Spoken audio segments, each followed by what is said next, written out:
ক্রসে নিশানের চাইতে অপর প্রান্তের দিকে চলে গেছে।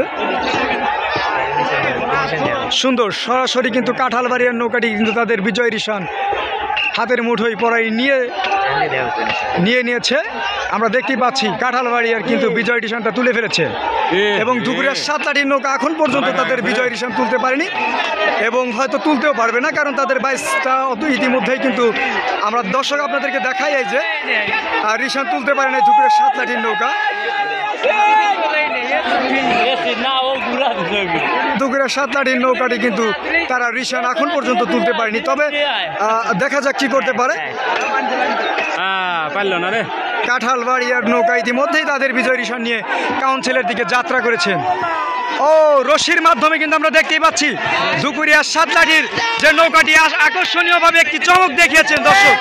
এই যে দেখেন রিশান কিন্তু চরমভাবে রিশান নিয়েছেন, আকর্ষণীয় একটি বাস দুপুরের 7 লাঠি। এই যে হচ্ছে রিশান আমরা দেখতেই পাচ্ছি দর্শক, চমৎকার একটা দৃশ্য দেখাচ্ছে দুপুরের 7 লাঠির তাদের নৌকাটি কিন্তু আমরা দেখতেই পাচ্ছি যে অপর প্রান্তে ছিল রিশান কিন্তু